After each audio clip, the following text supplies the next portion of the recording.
Bonjour, bienvenue pour ce deuxième TD-TME de LU1 IN001.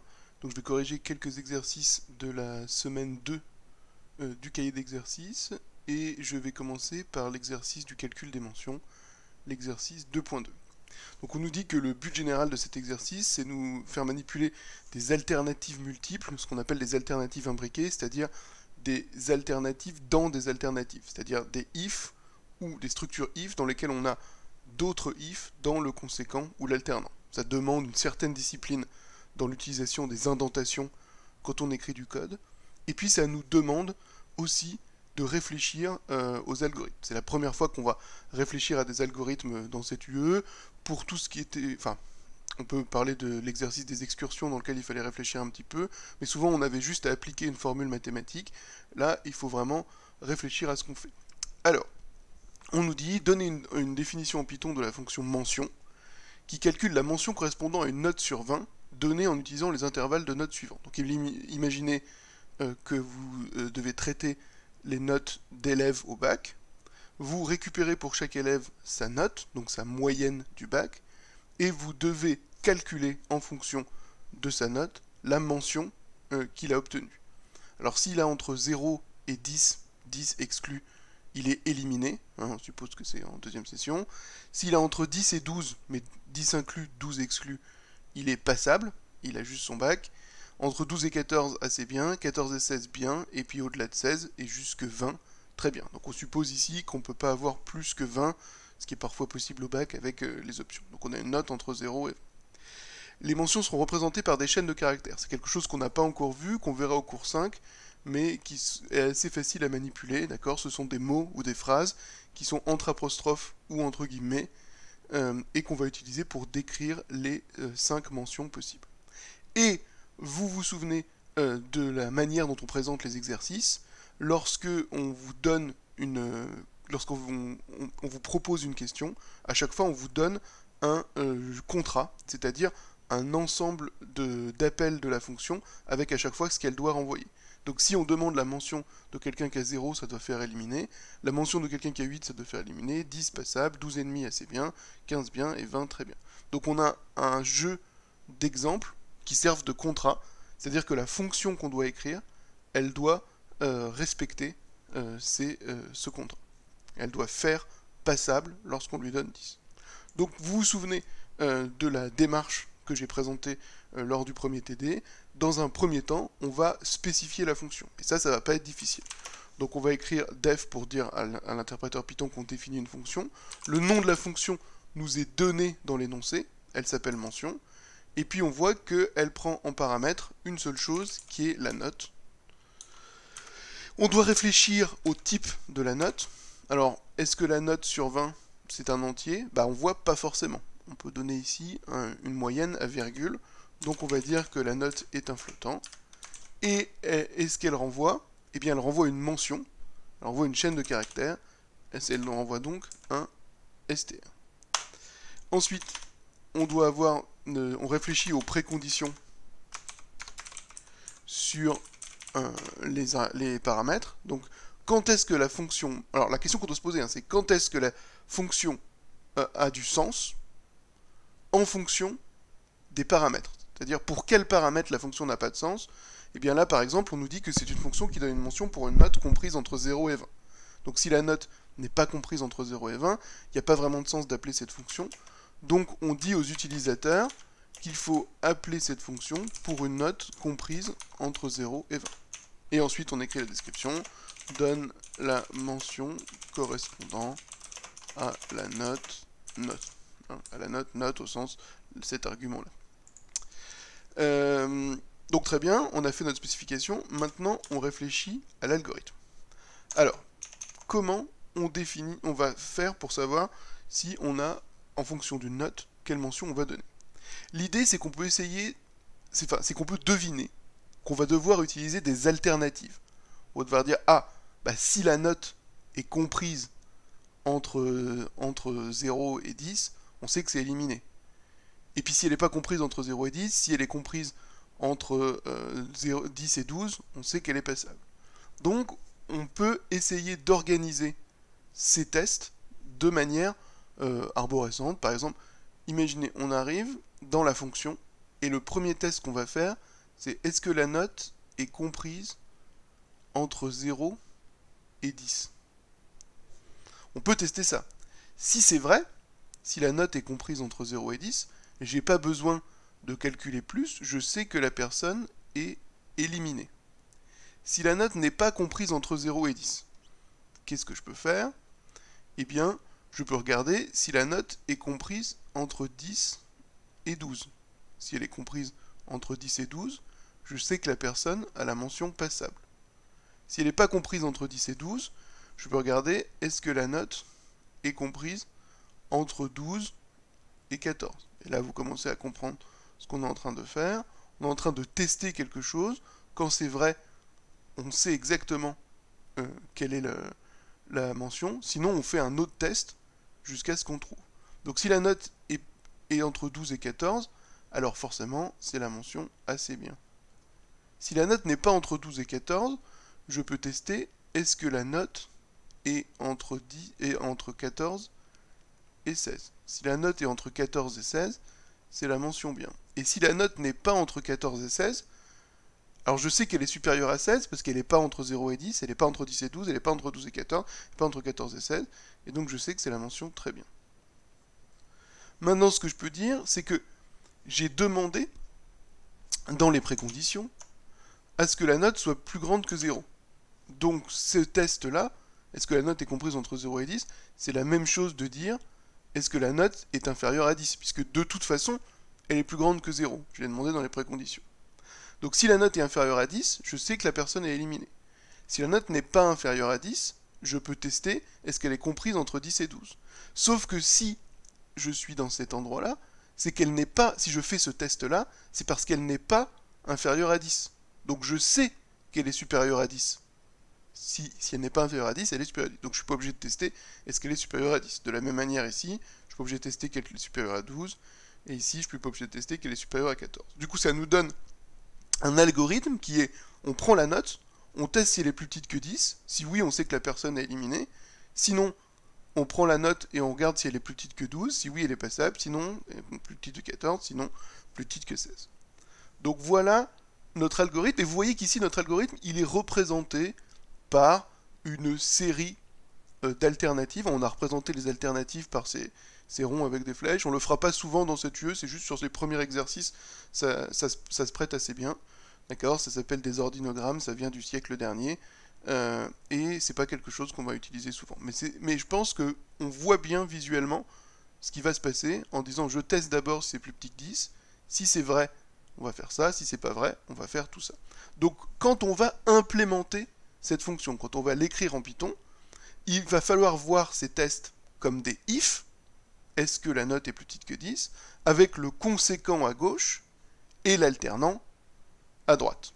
Et donc ce que je vais écrire ici, c'est que je vais faire un premier test, est-ce que la note est inférieure à 10. Si jamais la note est inférieure à 10, je sais que la personne est éliminée.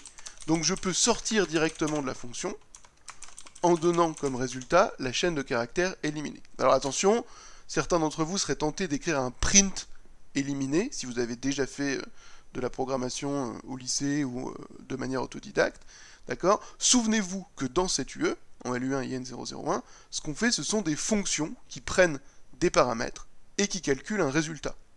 Donc ce qu'on veut que fait la fonction mention, ce qu'on veut qu'elle fasse, c'est qu'elle renvoie le résultat, qu'elle s'arrête en donnant un résultat, et pas qu'elle écrive quelque chose à l'écran.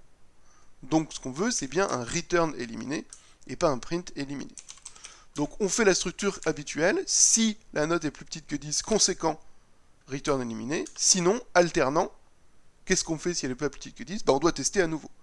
Donc l'alternant de ce if, c'est de tester, est-ce que la note est plus petite que 12 ? Si c'est le cas, on sait que la personne a la mention passable. Si c'est pas le cas, on doit refaire un test à nouveau. Et là, vous voyez, je suis dans l'alternant d'un if qui est entièrement compris dans l'alternant de ce if-là. C'est ce qu'on appelle des alternatives imbriquées. À l'intérieur d'un conséquent ou d'un alternant, on a une autre alternative qui a elle-même un conséquent et un alternant. Donc si jamais la note n'est pas inférieure à 12, je teste est-ce qu'elle est inférieure à 14. Si elle est inférieure à 14, alors je renvoie assez bien. Sinon, je dois tester est-ce que la note est inférieure à 16. Si elle est inférieure à 16, je renvoie bien. Et sinon, je renvoie très bien. Alors vous voyez qu'ici, on a quelque chose de compliqué vis-à-vis de l'indentation. On a cette indentation-là, c'est la définition de la fonction, donc tout ce qui est à une tabulation ou 4 espacements, c'est le corps de la fonction. Dans le corps de la fonction, il y a un if, else. Ça, qui a 4 espacements, c'est le conséquent du if, et tout ça, c'est le conséquent du c'est l'alternant, ce qu'il y a derrière le else. Et puis dans cet alternant, il y a un autre if dont le conséquent est là, et l'alternant est là. Et dans cet alternant, il y a encore un autre if dont le conséquent est là, et l'alternant est là, qui lui-même contient un if avec un conséquent et un alternant. Donc on imbrique les boucles les unes dans les autres. Hein, ces if-là est à l'intérieur de l'alternant de celui-là, et tout ça est à l'intérieur de l'alternant de celui-là, et tout ça à l'intérieur de l'alternant de celui-là. Bon, ce qu'on peut faire maintenant, c'est essayer notre fonction. On va faire mention de 12,5, enfin de 12,4. On nous dit assez bien. On a l'impression que notre fonction fonctionne, c'est-à-dire on l'a essayé et on est convaincu. Donc maintenant, on fait un jeu de test. Assert mention de 0, quand on a 0, on est éliminé. On doit vérifier que mention de 8 est éliminé. Et là, vous voyez ce que je fais, c'est que je recopie le contrat comme test. Ça a l'air d'être une bonne technique, et ça permet de convaincre quelqu'un, un employeur, un correcteur, un client, que ma fonction fait bien ce qu'on lui a demandé, puisque pour tous les tests qu'on m'a demandé dans le contrat, je montre que ma fonction fait bien ce qu'il faut. Assert mention de 15 bien, et enfin assert mention de 20 très bien. Alors on va commencer à réfléchir à partir de cette semaine à qu'est-ce que c'est un bon jeu de test. Et ici on peut se poser la question, est-ce que ce jeu de test là est suffisamment couvrant? Est-ce qu'il s'occupe de regarder différents cas possibles et d'essayer des cas différents d'application de la fonction? Et on voit qu'on a fait au moins un test pour chaque réponse possible de la fonction. La fonction a 5 réponses possibles, on a fait 6 tests et on a couvert les 5 cas possibles. Donc on peut dire qu'on couvre toutes les réponses possibles de la fonction. Évidemment, on n'a pas testé pour la valeur 13, ni pour la valeur 19,8, on ne peut pas tout tester, mais on a testé des cas différents, c'est-à-dire des cas pour lesquels la réponse de la fonction est différente. Bon, alors c'est très bien, on est content, mais comme je vous l'ai dit tout à l'heure, je trouve que cette fonction n'est pas vraiment lisible. La raison est que en imbriquant des if dans des if dans des if, on donne une structure qui fonctionne, mais qui, si on la montre à quelqu'un d'autre, est difficile à lire. D'accord ? Quelqu'un qui essayerait de lire ce code, il devrait se rendre compte que, attention, ce return là, c'est le conséquent du if là, qui est lui-même dans l'alternant du if là, qui est lui-même dans l'alternant du if là.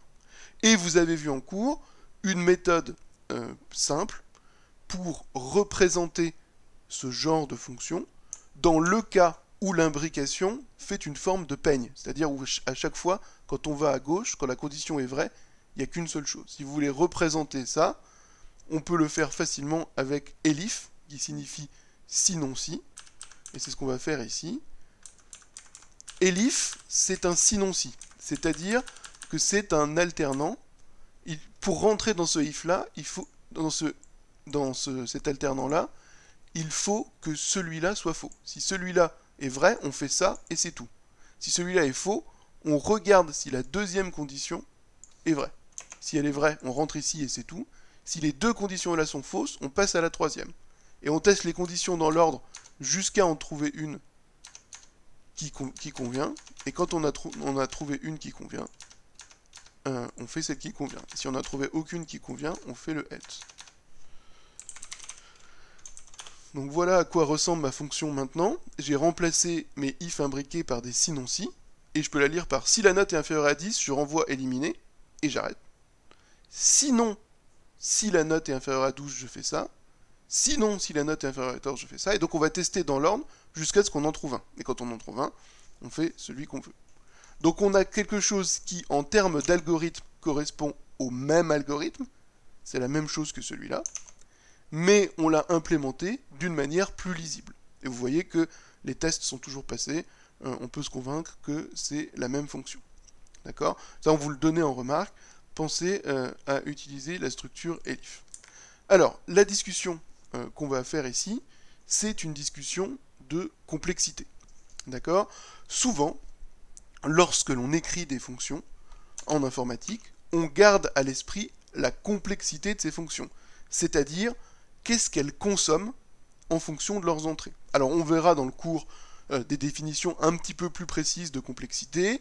On en donnera un petit peu aux examens, on en verra un petit peu dans d'autres TD-TME. D'accord? Ce qui compte ici, c'est de se souvenir de la démarche générale de fabriquer une fonction plus efficace. Quand on parle d'efficacité, il faut toujours dire qu'est-ce qu'on compte. Est-ce qu'on compte l'espace mémoire que la fonction a prise? Est-ce qu'on compte le nombre de multiplications que la fonction fait, le nombre d'additions, le nombre de comparaisons, le nombre d'affectations? Voilà, il faut dire exactement ce qu'on compte.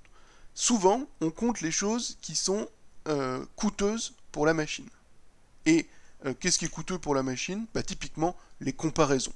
Comparer si quelque chose est plus petit qu'autre chose, si un flottant est plus petit qu'un autre flottant, c'est assez coûteux pour une machine, suffisamment en tout cas, pour qu'on s'en serve comme base de complexité. Et qu'on regarde pour chaque entrée combien de comparaisons fait la fonction. Alors combien de comparaisons fait notre fonction? Quand on lui donne une note, combien de fois elle teste un inférieur? La réponse est, ça dépend. Si la note est inférieure à 8, elle fait qu'une seule comparaison, par exemple. Puisqu'elle regarde est-ce que c'est inférieur à 10, ça fait une comparaison. Oui, on s'arrête. Donc on n'a fait qu'une comparaison. Si la note, par exemple, c'est 13,5, combien de comparaisons on fait? On regarde si c'est inférieur à 10, non, une comparaison. On regarde si c'est inférieur à 12, non, deux comparaisons. On regarde si c'est inférieur à 14, oui, trois comparaisons, et on s'arrête. Donc si la note est 8, attention, si la note est 8, on fait une comparaison, c'est ce qu'on vient de dire.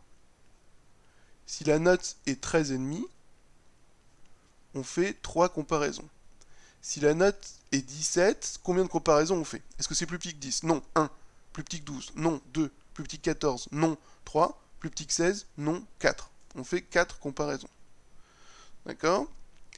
Et la question se pose en disant combien de comparaisons on fait en moyenne. Et évidemment, là, ça dépend des notes qu'on a. Si on est dans un très mauvais lycée, où la plupart des étudiants vont être recalés au bac, et qu'on applique cet algorithme, on va plus souvent faire une comparaison que 2, 3 ou 4 comparaisons. Si quasiment tous les étudiants ont moins de 10, à chaque fois qu'on va arriver dans la fonction, on va dire éliminer et on n'aura fait qu'une comparaison.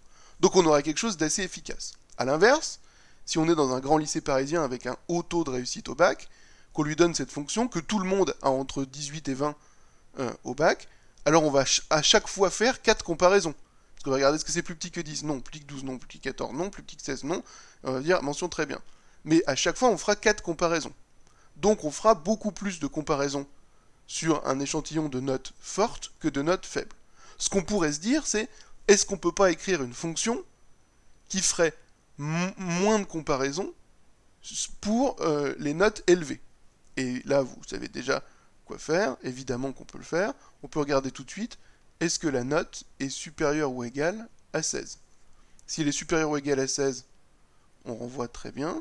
Sinon, on regarde, est-ce que la note est supérieure ou égale à 14? Si elle est supérieure ou égale à 14, on renvoie bien. Sinon, on regarde, est-ce que la note est supérieure ou égale à 12? Si elle est supérieure ou égale à 12, on renvoie assez bien. Sinon, on renvoie, est-ce que la note est supérieure ou égale à 10? Si c'est le cas, on renvoie passable. Sinon, on renvoie éliminé. Je vous laisse écrire cette fonction, l'implémenter en Python, c'est pas très difficile. Mais ce qu'il faut regarder ici, c'est qu'on a deux algorithmes qui répondent au même problème. Et il y en a un qui va être plus efficace en moyenne, quand on a beaucoup de notes faibles, et un qui va être plus efficace en moyenne quand on a beaucoup de notes élevées. Maintenant, dans l'industrie, il y a une notion à laquelle on s'attache souvent quand on parle de complexité, c'est la complexité dans le pire des cas. C'est bien de calculer la complexité en moyenne, mais souvent c'est très difficile à calculer. Mais la complexité dans le pire des cas, c'est quelque chose qu'on peut plus ou moins prouver, la plupart du temps, formellement. Qu'est-ce que ça veut dire la complexité dans le pire des cas? Ça veut dire le nombre maximum d'opérations, de choses que l'on compte en fonction des entrées. Par exemple, on a vu ici, pour cette fonction, que si jamais la note était 8, on faisait qu'une comparaison. Si la note était 17, on faisait 4 comparaisons. Le pire des cas, c'est quand la note est supérieure ou égale à 14, parce que ça nous force à faire 4 comparaisons. Donc dans le pire des cas, cette fonction, elle fait 4 comparaisons. Maintenant, si je regarde cette autre fonction que j'ai donnée pour les lycées où il y a des bonnes notes au bac, on a dit qu'elle était plus efficace que celle-là en moyenne quand les notes sont bonnes, et celle-là est plus efficace que celle-là en moyenne quand les notes sont mauvaises. Mais ce qui compte ici, c'est combien de comparaisons je fais dans le pire des cas. Et bien le pire des cas, ici c'était quand la note est supérieure à 14, ici le pire des cas c'est quand la note est inférieure à 12. Quand la note est inférieure à 12, je fais 1, 2, 3, 4 comparaisons. Donc finalement, ces deux fonctions, elles font le même nombre de comparaisons dans le pire des cas. Et la question qu'on se pose dans cet exercice, c'est est-ce qu'on est capable d'écrire une fonction, est-ce qu'il est possible d'écrire une fonction qui fait moins strictement de 4 comparaisons dans le pire des cas. C'est-à-dire que peu importe la note, on fait 3 ou moins comparaisons. Donc si vous êtes malin, vous avez trouvé. Sinon, je vous donne l'algorithme.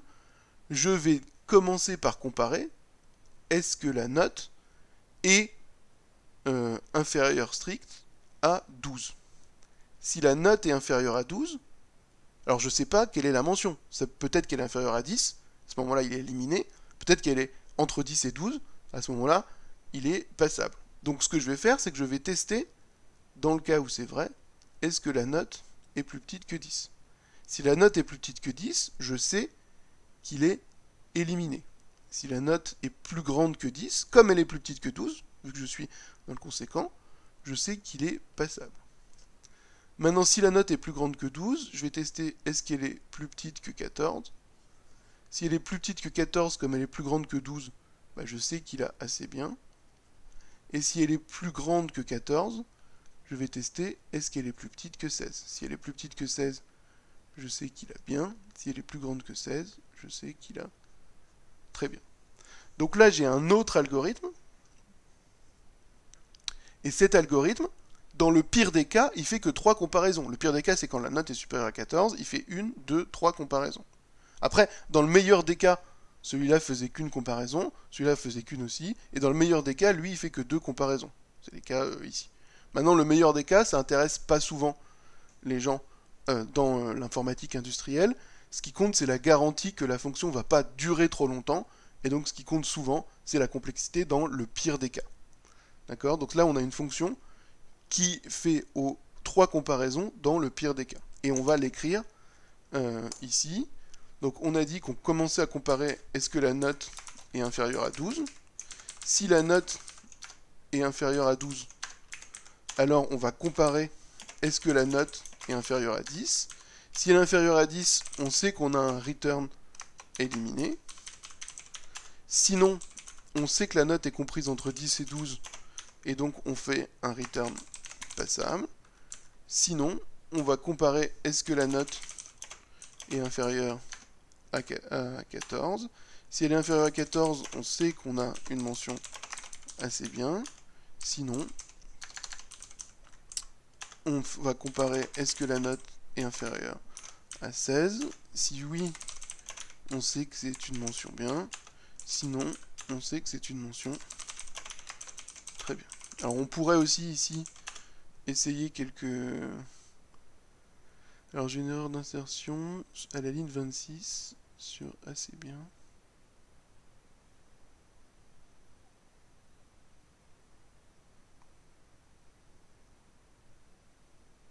Ah oui, c'est la majuscule. Ah, vous voyez, c'est bien d'avoir des tests. Là, vous voyez, mon test à la ligne 26 passe pas. Alors on dit, tiens, il passe pas, mais j'avais l'impression que ma fonction était juste. Bah oui, parce que là, je demande de tester est-ce que mention de 12,5 fait assez bien avec une majuscule. Et dans mon code, j'ai écrit assez bien avec une majuscule. Bah voilà, si je corrige, voilà, ça sert à ça les tests. Ça permet de capturer, entre autres, des petites étourderies.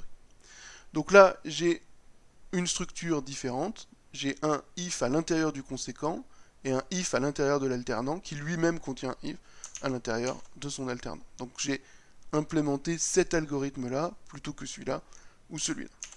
Voilà, c'est tout pour cet exercice. D'accord. Maintenant, qu'est-ce qu'il faut retenir? Il faut retenir plusieurs choses. Premièrement, l'utilisation du if. D'accord. Ça, normalement, vous l'avez comprise après ce qui s'est passé en cours.